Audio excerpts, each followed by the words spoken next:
We are now broadcasting.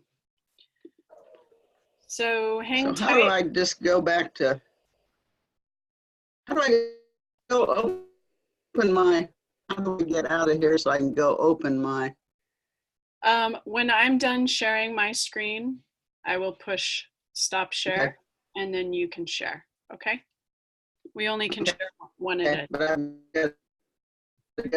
But I've got to go open it first, so, okay. So I don't open mine yet until after I hit share. Is that correct? Yeah. Okay. There'll be a tiny delay. Really?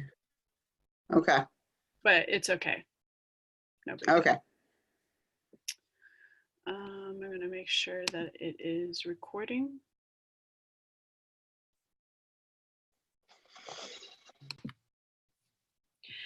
Hello, everyone. My name is Rebecca Thistlethwaite, and I am the director of the Niche Meat Processor Assistance Network. If you're not familiar with NPAN, we are an extension community of practice. We've been around for about 10 years, and we serve a national and also an international audience of niche meat producers and processors, academics, government agencies, and others that work in the niche meat space. We develop and deliver around 6 webinars a year based on the feedback and the interest of our members. We have about 1,400 members of our network, and all of our services are free. So today's webinar was suggested by a lot of our members, and also an issue that's come up a lot this year with several of our plants having some challenges around humane handling and receiving some enforcement actions and other repercussions from humane handling practices. So one of the best ways to solve for humane handling problems is to start with a good plan and implement that plan. So today we have 2 excellent speakers who are going to discuss writing a robust, systematic humane handling and slaughter plan. We have Dr. Sallee Dixson of USDA FSIS, who was one of the first people, Sallee can introduce herself, but she helped develop the guidance document for developing a robust, systematic plan. And she's really going to go into the nuts and bolts of what these plans should look like. And then we have Ben Meyer, who's owner-operator of Revel Meat Company in Canby, Oregon. And he has had the pleasure to develop a plan this year because he needed to. So he can describe the impetus for that and what the process was like and what it really looks like in a plant. Ben was kind enough to share his robust plan with us along with other documentation. I emailed that out to most of the people who registered for this webinar, but anyone who registered today, I will make sure to email you those plans after the webinar concludes. So with that, I will stop talking and stop sharing my screen, and we will let Dr. Dixson give her presentation. Oh, we can't hear you, Sallee. Can you unmute? You can see my lips moving though, right? So click on share, and how do I get to my screen? You could try your desktop first if you don't see PowerPoint loading, and then I don't see my desktop.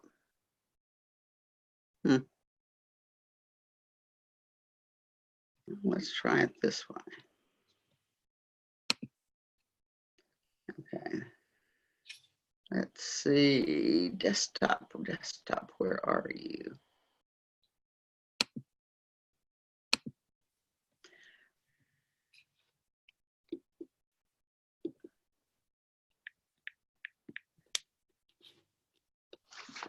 You see it?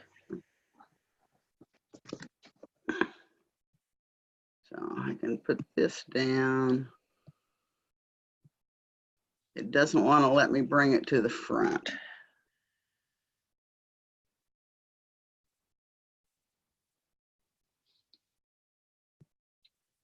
There we go. So did you lose me? Did I lose you totally?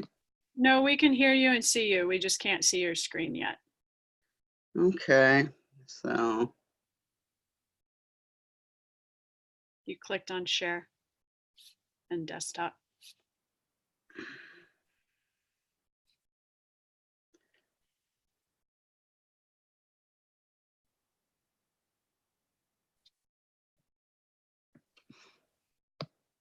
I guess we should have practiced this again this morning. We did practice.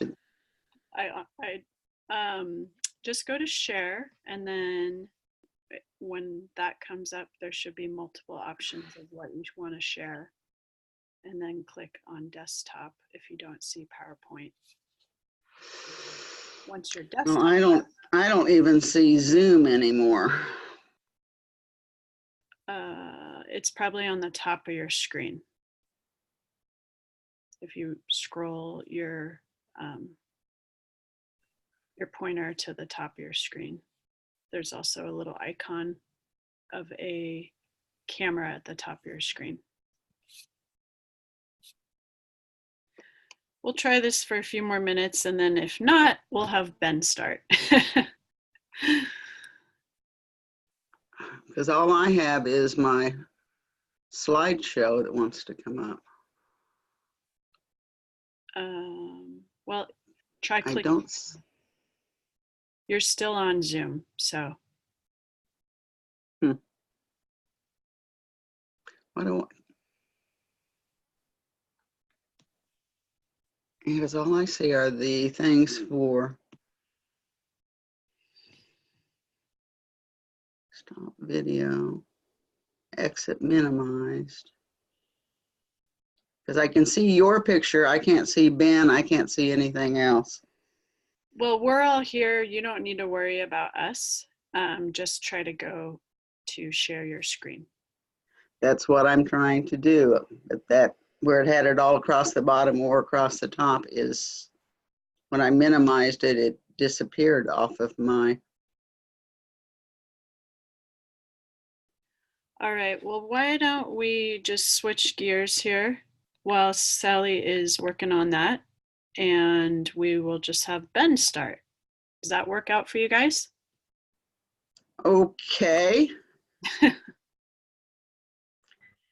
I'll give Sallee a little opportunity to poke around in the background and find it. Yes. Okay. Maybe, sorry about that. It's okay, Sallee. Maybe mute yourself. I will. I can't see Zoom at all. That's what I'm saying. Okay. I can see nothing for Zoom. All right, I'll work with you on the sidelines. Sallee, why don't you start, Ben? All right. Well, so I own and operate Mark's Meats, which is our USDA facility in Canby, Oregon. We're a small slaughterhouse and processing facility. We process typically around 70 sheep a week, sometimes more, around 20 to 30 hogs a week, and then anywhere from 10 to 20 beef a week. We took the facility over just about 3 years ago. It was built in 1964, and so I'm sure a lot of folks out there can identify with the challenges of taking an old slaughterhouse and trying to update it and keep it operating and stay compliant with more modern enforcement. It is a challenge, to say the least. We were operating largely out of a very antiquated knockbox and knocking situation that the previous owners had operated under for close to 60 years, and had problems over the years, but mostly had been able to be successful in all their stunning attempts. And so around the time that we took over the plant, we were encouraged to develop a robust systematic approach to humane handling, and we did so, but it was how will I say, it was bare bones. It was a very simple plan. It mostly outlined our basic process and our firearms and what charges we use and how we intended to correct if there were any misduns or other problems with humane handling. But it wasn't a true systematic approach. It was not very robust, and we ran into the eventuality, which was our plan didn't plan for when we had an animal that was oversized for the charges that we had available. At the time, we were using the one knocking gun that we had, which was a Jarvis that was about 10 years old. And so we were using a live firearm for all of our beef stunning and for any hogs that were over about 500 pounds live weight. And we had gone through ballistics tests and had settled on using a .22 Magnum pistol for all of our stunning attempts on beef, which was totally adequate until we found an animal that it was not adequate for, which is just going to happen in almost any case. So we had a first failed second attempt, which put us into an NOIE and an immediate suspension. And we did some corrective actions, which included changing the charges that we were using in the firearm and retraining and sort of a general revamp of the way that we had the firearm prepared for a second attempt. But it was only a matter of time once we got operating again before we had another misstun, which that time was on a pig. And it was a large sow. So our corrective action in that case was just to rule out any sows or boars or any oversized pigs and stick to all market hogs. And that worked really great until, again, we had another problem, and that time it was on a beef. At that point, we decided to change our firearm, and we got a .223, which, again, was more than adequate until it wasn't adequate. The problem at this time was shot placement and angle. We missed the base of the brain stem by about an inch. We did penetrate the brain, but we didn't knock the animal down on the first attempt. And our second attempt, it was successful, but it took a minute for the animal to go down. And so we were back into a suspension situation. And then our final straw was a lamb, where in our original setup, we were bringing 4 sheep into our knockbox at a time. And then we were using the captive bolt to stun each of the animals and verifying that they were all stunned properly, opening the door, shackling them one at a time, and then bleeding them out. And in the process of rolling them in and shackling them, one of the animals began to regain consciousness. And under our plan, we didn't have any process for immediately remedying this other than another stunning attempt. But that required us to run back out to our outside knockbox, retrieve the firearm, reload it, and come back in. And even in only a few seconds, that animal beginning to regain consciousness was enough for us to immediately be shut down. This time, however, our entire plan was called into question. And that called our entire facility into question. We were put under instead of just an NOIE and a suspension, our case was handed off to DC and went to the Enforcement and Litigation Division, which meant that we had to then discuss through counsel what we were going to do to remedy these problems, guarantee that we would have all eventualities planned and remedies in place, and then also develop a consent order that's a legally binding document that lasts 3 years. And during that 3 years, we had to agree to certain terms like a third-party outside consultant to come in and do some more comprehensive training than we had available. Also, a complete revamp of our firearms, what charges we were going to use, how we were going to guarantee that we were always prepared for a second stunning attempt to be effective if that happened. And then in that rebuild, they wanted us to figure out better systems for corral maintenance, unloading to guarantee that we were in control all the time. And so we found a consultant that was an ex-EIAO and brought him up, and we spent 90 days working every working day with him to rebuild our plan, 5 days of comprehensive training for our stunning staff and all animal handling personnel. We developed an entire robust process, not just the plan, but our goal at that point was to invest in creating the culture of that system so that we're not just relying on that document to guide us, but so that every employee we have understands the goals, any eventualities that could occur, and then that they would all be prepared to remedy those situations. And then we created a more complex monitoring system where we monitor unloading of trailers at least once a week.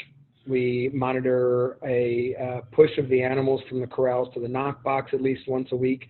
And then we monitor stunning effectiveness on every single animal and document that, every single animal. And we don't just document one point, we document the consciousness inspection immediately after stunning. We monitor it again at shackling and hoisting, and then we monitor it one more time before bleeding while they're on the rail. The plan that I've shared details all of that. And the things that I would encourage you to do when you're getting ready to develop this plan is to walk through your entire process from the time that you communicate with your producers all the way through until the animals have been bled and are moving into your HACCP program, because you need to outline controls at every single point. When we inherited our plant, it was very common for producers to unload themselves, fill out pen cards, lock the corrals, and it became really apparent that we cannot allow that to happen. The animals are under our control from the time they pull onto our property. We need to be responsible for how the animals are unloaded, for verifying that the trailers and the transportation was proper for ventilation, for water, for air movement, for warmth during the winter, and then ultimately that we are monitoring and controlling the process of getting those animals from the trailer into our corrals so that we can verify that the handling was correct. I know that that seems very onerous, but there are a number of things that I'll touch on over the next few minutes that the amount of work you put in up front will offset the tens of thousands of dollars that it will save you over the time you may be trying to correct the actions afterwards. So I only have a few things to go through from my screen here. Let's see. So don't have a fancy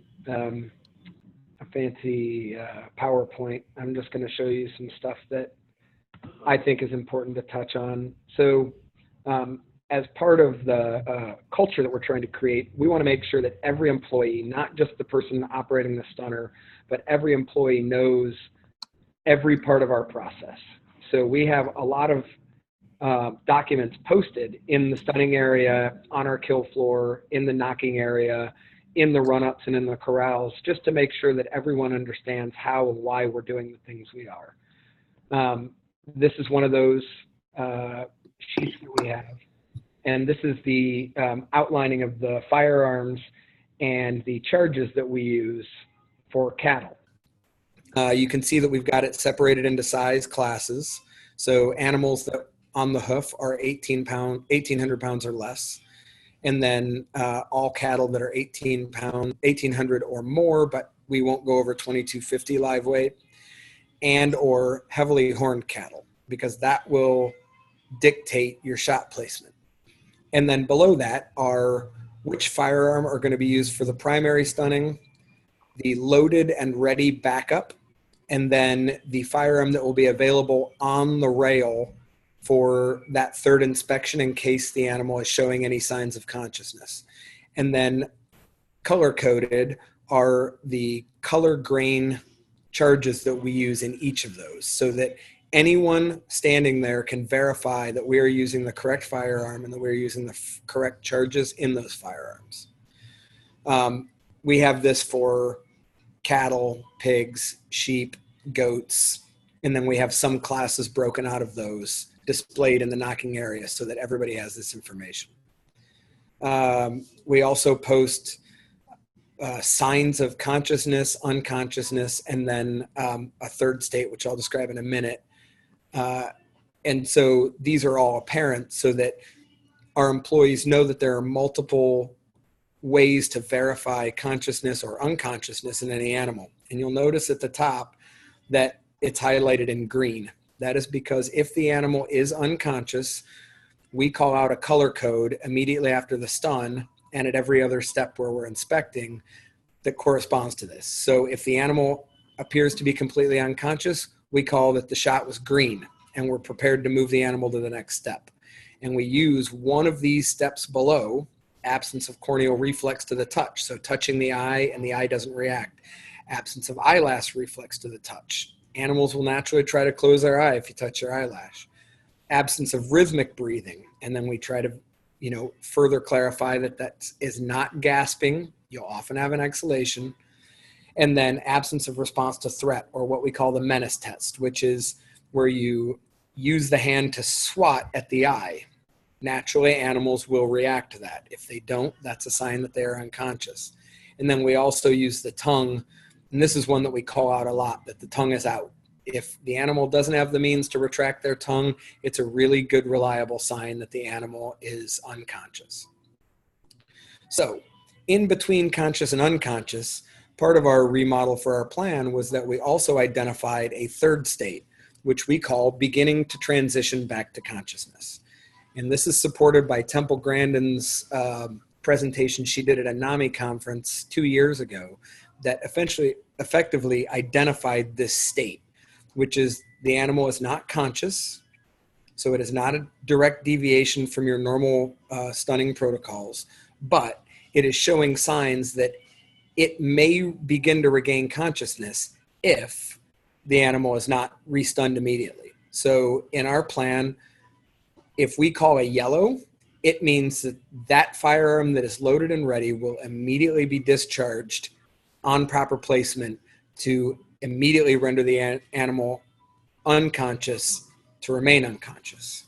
And those are weak corneal reflex, which means that the eye may react, but it won't close if touched, that if you tickle the eyelashes, it may move the eyelids, or any beginning of rhythmic breathing. If you see any pattern or an in and out breath, it's very important to immediately react and restun the animal. This middle state gives you the insulation to stop what happened to us with that third stun on the lamb. By industry standards, after Temple introduced this idea, had we had it built into our plan, we could have immediately restunned the animal and remained in compliance with our robust plan. But we were unaware of this state. We hadn't included it in our plan. So when that lamb began to regain consciousness, that was considered an ineffective stun and immediately put us into a suspension. Now, I also want to show you guys that because we have a lot of bilingual speakers or non-English speakers, we also post every one of these in Spanish. And if we were to hire anyone whose native language was French, we would post it in French as well. It is our responsibility to make sure that everyone on our team understands the entire plan and every step so that they can play any role in the process that they may be called on to play. We also post detailed images of proper stunning location, and we have these all separated out by class, size. You can see this one is for a dairy cattle. Dairy cattle have a slightly different brain placement. And so our stunning location for dairy cattle and our angle is slightly different. We describe it pretty in depth in the plan, so I encourage you to read it. But because we're a small plant, we will often stun 6 or 7 different breeds of cattle in one day. And it's important for us to distinguish the proper placement for each of those. Hog stunning, you can see we use a line between the center line of the eye, and we're about 1 to 1 1/4 inches above that, always 90 degrees to the skull. And so we've got that posted. And then sheep, our placement changed dramatically after we did stunning tests and post-mortem dissections of the brains. We now stun on the very top of the brain, and we aim for the base of the jawline. This was a significant retrain for us because the placement on both sheep and on beef cattle were different than what we had been trained from our original stunning training logs, which used older images that Temple had published back in the early 90s. Finding these support documents was pretty difficult. We ended up having to go through Bristol in the UK, through the Australian Meat Council, through the Canadian Inspection Agency, because those countries are closer to a command and control model, so they still publish a lot of this data for plants to use. This is also a modification of our beef knockbox. So where our beef box used to just have bars on the front, and we stood up on a platform and we knocked the animals from above, we had no head restraint. I'm just going to put this out there, guys. Head restraint costs money, but it costs you a lot less money than being shut down. So you can see here, we added a top head gate and we have a bottom head gate. I'm going to go to the next slide because it shows how it operates. We have a hydraulic system so that using these levers, we can bring this down just behind the base of the skull. And then there's a chin restraint that keeps the animal's head in the proper position. And then I'll also point out over here that you can see 2 knockers. The front one is our primary beef knocker. The other one is our secondary loaded backup beef knocker that is always prepared in case anything goes wrong with that first stun. It could be a problem with the knocker, a problem with the charge, or a problem with our placement or angle. You need to have a loaded firearm immediately available. Taking the time to reload your firearm is how most people end up getting shut down. So we run the animals from behind, and then we also added a hydraulic push behind that sweeps behind them and pushes them forward, so they have little choice but to fit their head through this knockbox. I'll also point out that we process a lot of Highland cattle and Corriente cattle. Both are longhorned animals. So we can actually extend this higher, and corner to corner, we have more than enough room to feed the animals through with long horns. We've had some challenging critters, ones that we've had to coax through. We also wrote into our plan that we have the possibility of using a halter to help aid the movement of the animal to get their head properly placed in here.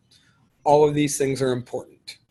95% of shutdowns in America, suspensions for small plants, are because of either improperly maintained or improperly prepared knocking devices or improper head restraint.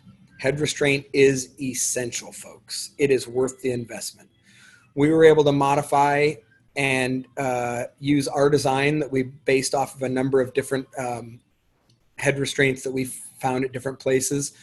We were able to have it welded and installed for about $9,000. If you guys are interested, I would be happy to share our design so that you could modify it and make it fit with your knocking box, because I think that it is the #1 problem with small plants as regards to improper stuns. It is absolutely worth it. I don't have any pictures of our pork stun box or our sheep stunning box. We modified and created a smaller inline box that also has head restraint for sheep. Doesn't have head restraint for pigs, but it has a shelf to keep their head at proper height. But this is the bones of what I wanted you guys to see. And the important thing to point out is it may seem like a significant investment. We had to buy 2 more knocking devices so that we would have knocking devices everywhere we might need them. And that is no small investment. But I will tell you that personally, after having been shut down for 7 weeks, yes, you heard that, 7 weeks, and then having a 3-year consent order that will require us to do quarterly outside audits, as well as a consultant that has cost us upwards of $70,000. The investment is absolutely worth it. All right, I'll hand off to Sallee. Thank you, guys.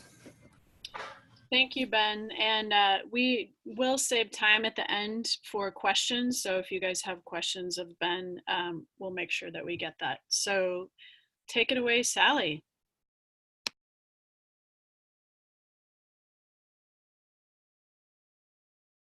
And any support technicians on this end.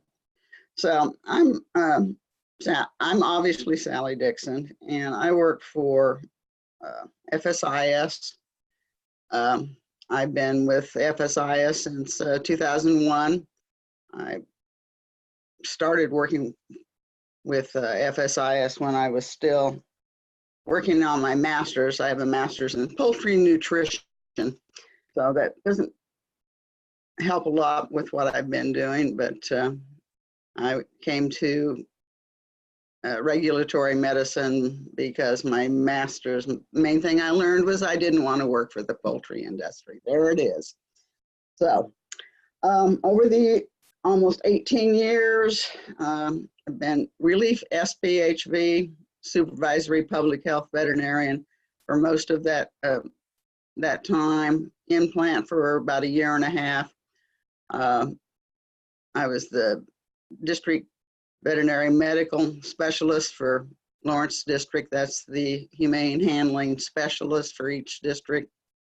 And then I spent 1.5 years in DC as the Humane Handling Enforcement Coordinator. I was the first one.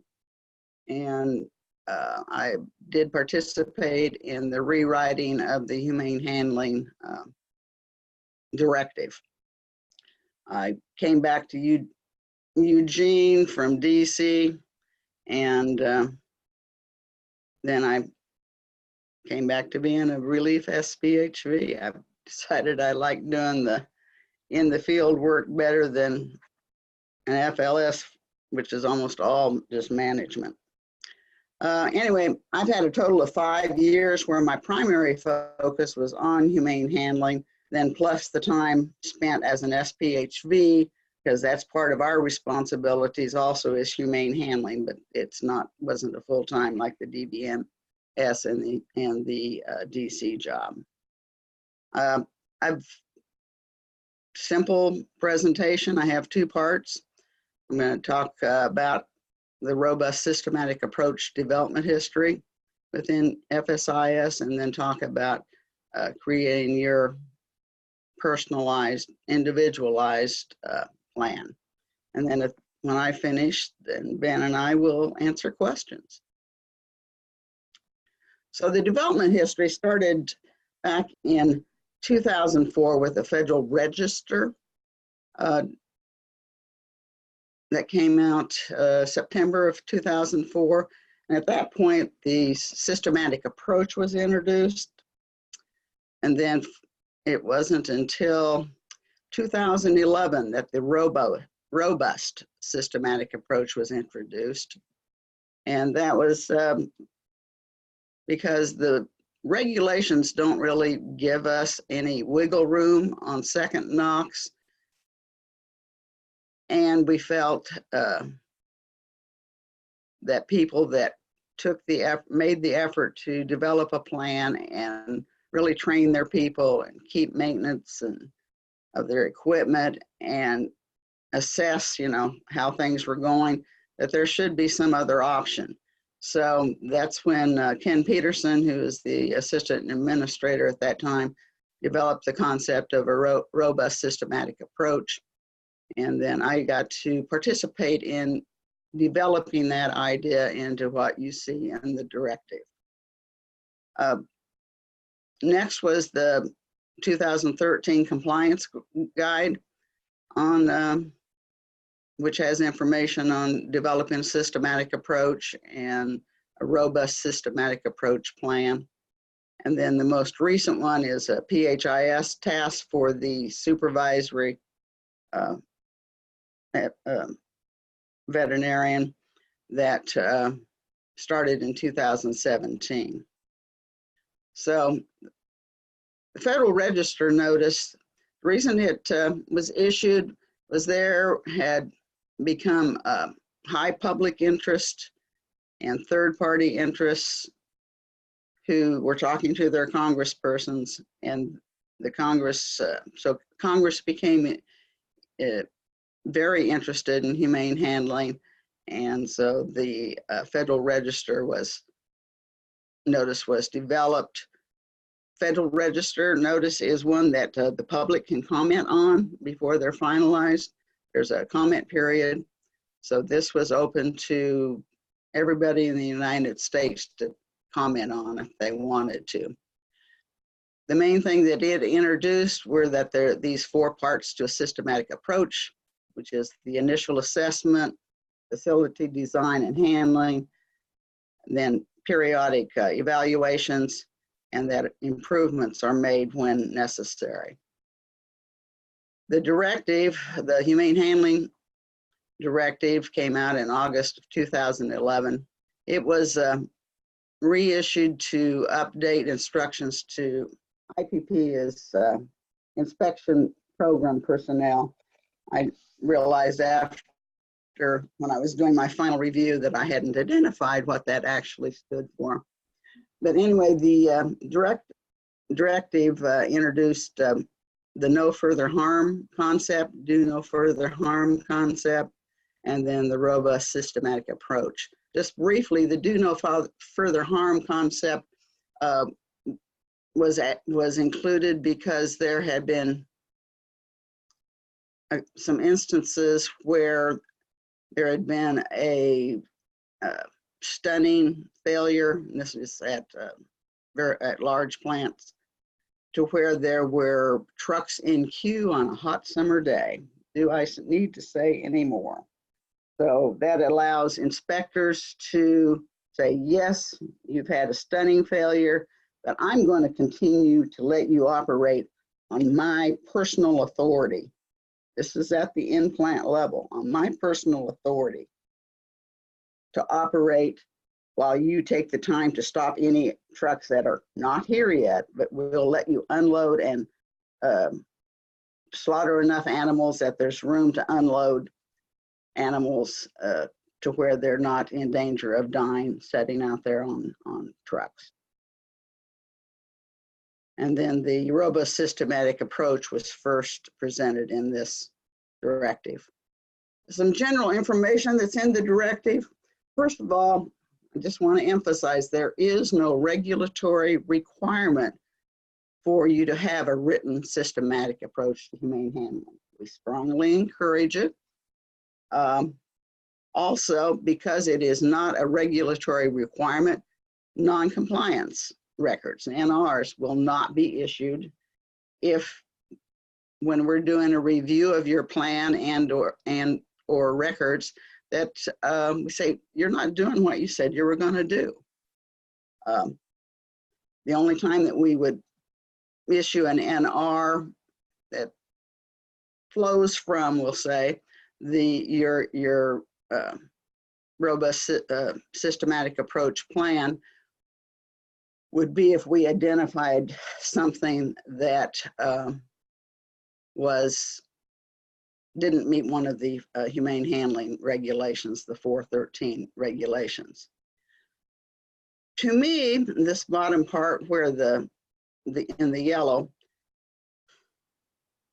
if you do decide to develop and implement a robust systematic approach, what that provides for, and Ben spoke to that when he was speaking, it gives regulatory discretion in how we, that would be the agency, responds in the event of an egregious event. So a little more on regulatory discretion. It's an option to implement a lesser enforcement level.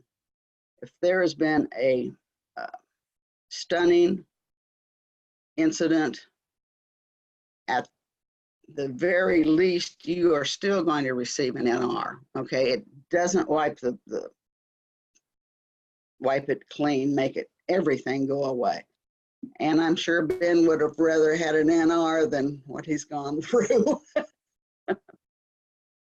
So what it is if there is an egregious humane handling incident, and it doesn't have to be stunning, but as Ben said, it usually is, the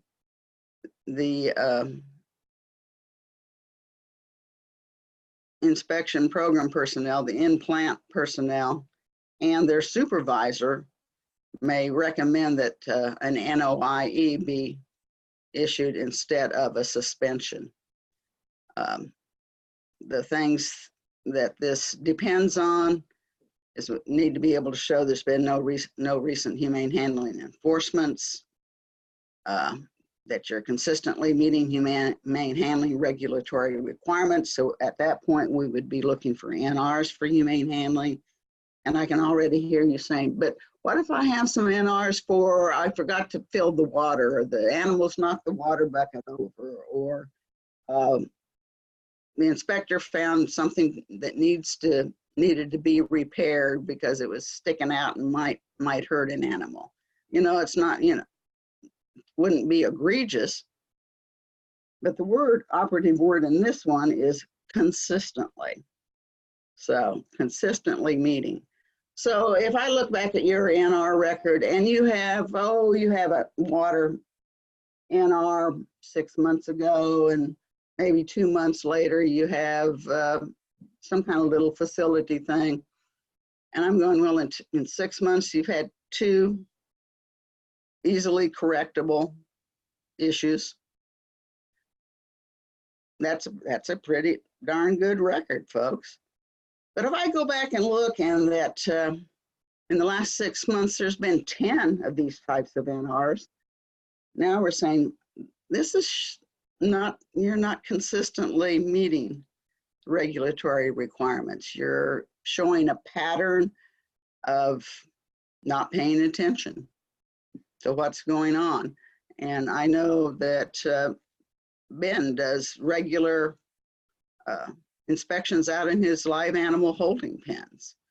And before they put animals into a pen, they make sure that there's water in every pen. That's checked every day, that there's going to be slaughter when they're expecting animals. So the little things can add up when we're working on making this decision to recommend an NOIE. Then we would also consider that you do have a written, robust, systematic approach plan, and that it has been effectively implemented, and that there's documentation to support the effective implementation. Do know that the final decision is made at the district office level to do an NOIE instead of a suspension, but there is input from those of us out in the field. In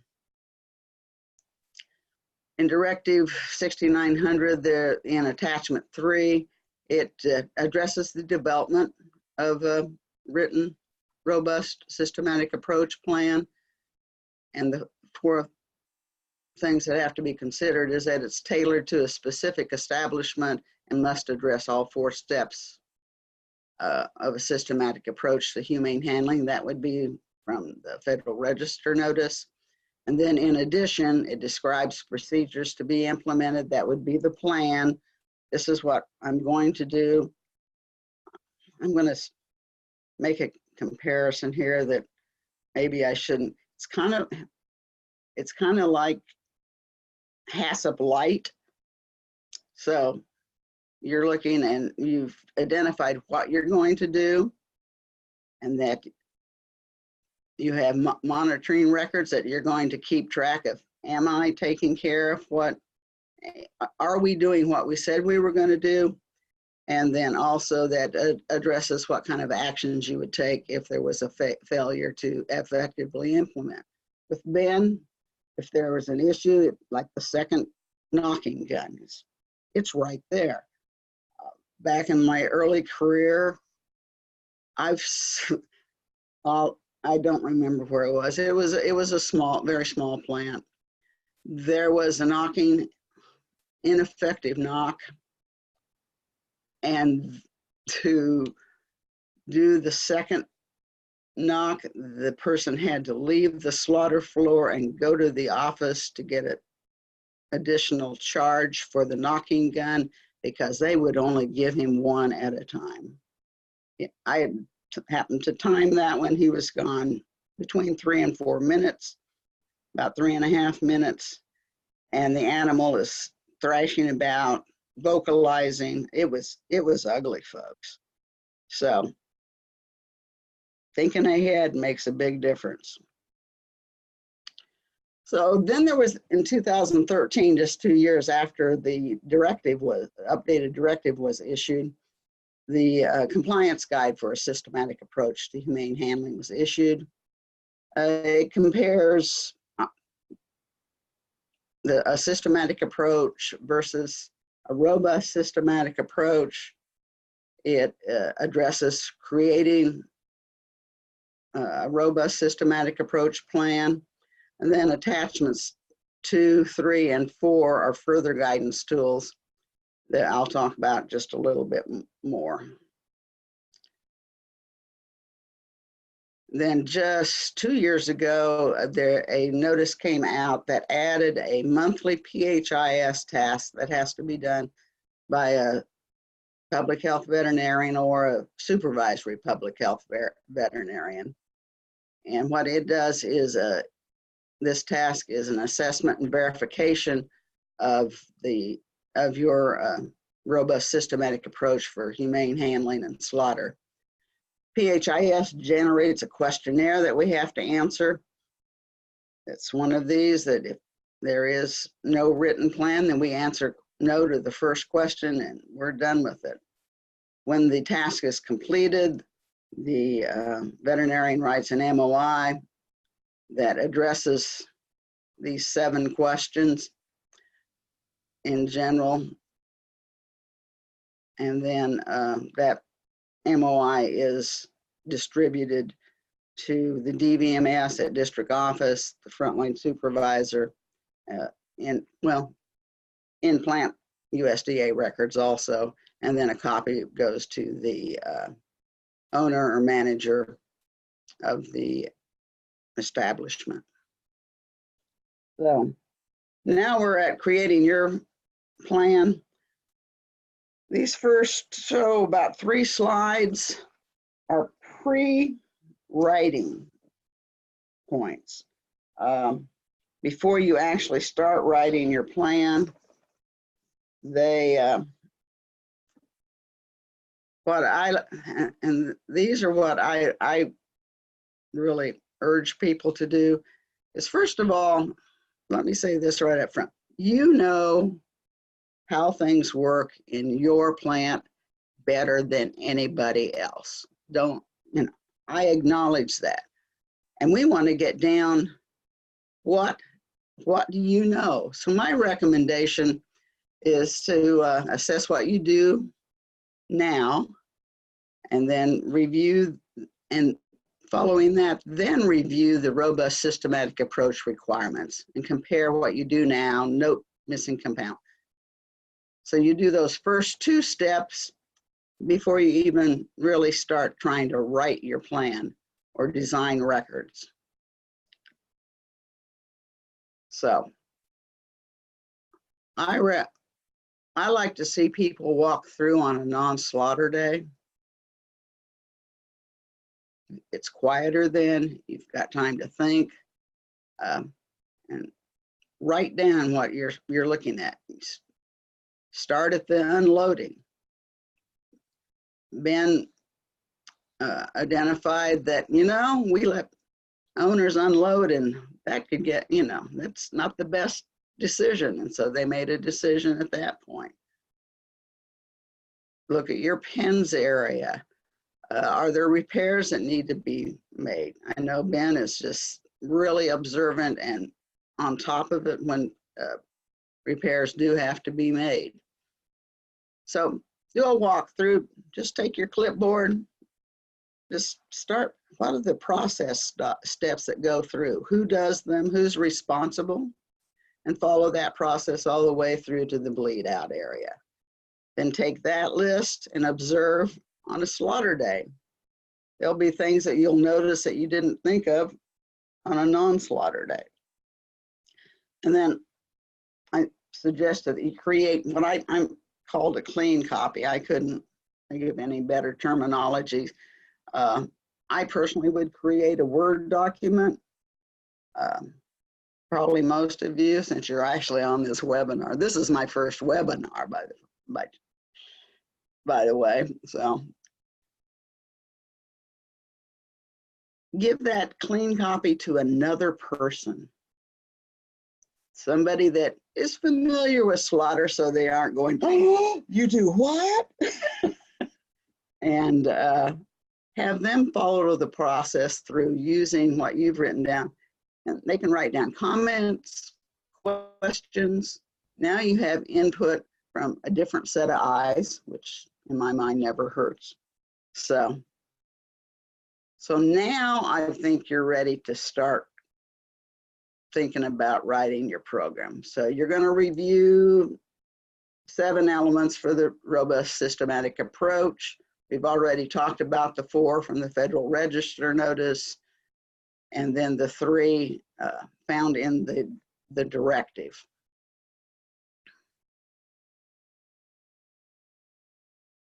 Next. These suggestions are my personal suggestions for using the guide, the 2013 guide. First of all, the tools, which are the attachments 2, 3, and 4, especially the tool for doing the original assessment is really detailed. Has far more details than you probably need at a very small slaughter establishment. That's why my recommendation is that you go and write down the steps to your process before you start trying to write your plan. And then, but you take those steps that you've written down and identified, and then compare it to then you can go through that attachment 2 that's available, and it'll be easier to check off. You can just go, well, that doesn't apply to me, and that doesn't apply. Oh, this one does, and then you can answer it. Just because there's a question there doesn't mean you have to answer everyone. Also, when writing your robust systematic approach plan, keep it as simple as possible to start. I personally really like bulleted method. It pulls me along through the process and directs my attention. And then in talking to plant owners over the years, this is a question where the eyes are starting to get big and they're going, wow, can I do this myself or should I be getting some help? Ben did a lot of both. So, but only you can answer that question, and I think Ben would agree me on that. You know, maybe it's time, maybe it's not comfortable with using computer. Maybe it's a matter of cost of hiring outside help. So I think we are going to switch to Q&A now, and that's a perfect segue. okay. Sallee, to Q&A. So folks can go ahead and pop your questions into the Q&A, but I will just start with the first question. Ben, did you did use a consultant to help you write your plan, and what value did they bring to that? Well, so our original plan, which was not, I don't think was really robust, we didn't use a consultant for. And then after the second incident, I remodeled the entire plan, and we fleshed it out to about 85% of what is currently in our plan. But then after we had the third failed attempt and we were shut down, part of the consent order was that we were required to bring in a consultant for humane handling. And the important part was, in that, we went through the plan as detailed as possible to try to create basically triple checks on every point. So Sallee referred to our water checks, where we now have a receiving card that we fill out when an animal arrives, or a group of animals. And on that, we verify that they're going into a clean pen, because we have to verify that they're going to have good footing. And anybody can tell you that no matter how much texture you have on your floors, manure on the floors will negate that. It also verifies that there's clean, full water in the pen, and it verifies the weight of the animal, because we use the weight to designate which charge we're going to use. And then separately, so that's filled out the day before when the animal arrives. Then the next morning, the first thing I do when I arrive at the plant is I walk out to the pens. I bring my actual antemortem cards, my pen slips, and I also bring my water log, which is a sheet that has 30 slots. Every day it's got all of our possible corrals, and I go through and I verify on there at the beginning of the day, as I'm filling out my pen cards, that there was fresh water in there. And if the animal's been there more than 24 hours, I also verify that they had fresh feed. So it's a double check. We've got to check that when the animal arrived the night before, there's fresh water. And then again the next day. And those are the kind of double checks that the consultant brought about. That he said, listen, it's worth it for us to create the extra check, because then we can say, last night there was fresh water, this morning there was fresh water, at antemortem there was fresh water. We know right up till the last minute that if that animal somehow broke its water and spilled its water, we can say without a shadow of a doubt that there was a very slim time and that we corrected the problem immediately. And so those are the kind of values that the consultant brought. Now, I think that in this case, if you're having a lot of trouble or you really want to make sure that it's a truly robust plan, it's worth it, because it's going to cost you possibly a few $1,000s, and I don't mean to make it seem like a few $1,000s is not a lot, but again, 7 weeks of shutdown is a lot more costly. And I didn't have the benefit of saying, hey, we're just going to use a consultant to develop our plan. I was required by law to have that consultant on site for 90 days, and then on a declining basis, once every other week, once every 3 weeks, and then once every 4 weeks. That's a lot more expensive than using them to help you design a more bulletproof program up front. And the other thing that I'll say is the consultant brings one significant value. As a plant owner or plant manager, I can almost, without a shadow of a doubt, guarantee that none of you have 20 hours in a given week to sit down and find supporting documentation and find the most modern research. A consultant has plenty of time to do that. And so you're investing in somebody who can spend the time that you don't have to go out and find the information that you may not even have access to anyways. Would there be value in you sharing the name or contact information of that consultant with the group? Certainly. Yeah, I'll send his contact out. He's ex-USDA, so I apologize in advance, Sallee, but that doesn't mean that he's the easiest person to work with. But he's full of information, and he works really well with small plants. He's really flexible. And we got referred third hand through another plant that had problems. And so we're on the West Coast. One of the other things I will say is that the USDA recognizes PACO, PAACO, as the major training and certifying body for humane handling. On the West Coast here, there are very, very few PACO certified auditors or consultants. So our consultant is one of very few. Once you're in the middle of the country and on the East Coast, there are a lot more folks, but it's something we've brought up to the USDA that they need to help address, that if they're going to call out that organization as an auditing body, they need to let that organization know that they need to have enough people out there. Because we do, we've been on every 90 days and now we're on every 6-month outside audits to verify our implementation of the program. And so we have a very limited pool of outside auditors to come and check. But I'll share his information in the comments.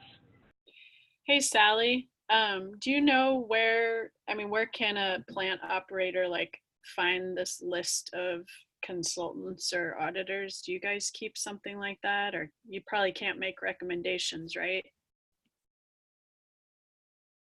That is correct. We cannot make recommendations and we do not maintain a list. So would an operator go to PACO maybe and see if they have a list?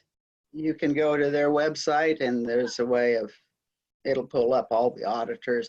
I think it has location and contact information on there also. Okay. For each auditor, like where they're at and phone numbers anyway, probably email.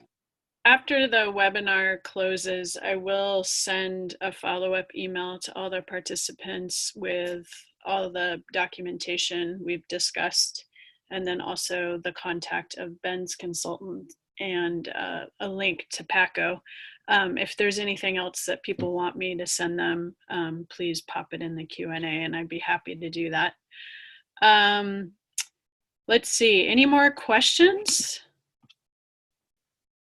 from the audience? Go ahead and pop it in the Q&A. One question I had, Sallee, from your experience in the field is, it says in the robust systematic approach directive that having one of these plans may protect you from further enforcement action, with a very with a lot of asterisks around that, like it may. And you talked about that regulatory discretion. Have you seen that happen a lot in plants where they had a robust plan in place, they were following it, there still was a mistake that was made because mistakes happen, and the plant was not shut down and it was just a NR or something lighter like that? Yes, I have. Yeah.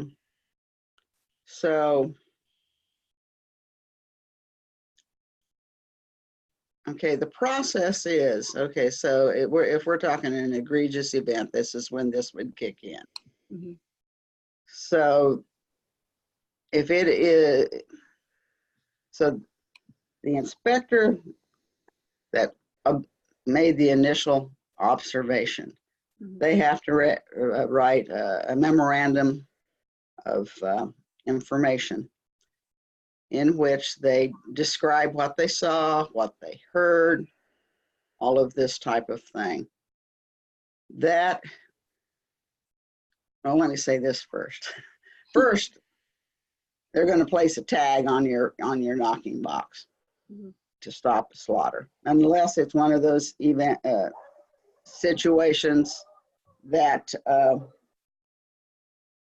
good dog. Anyway, one of those situations where I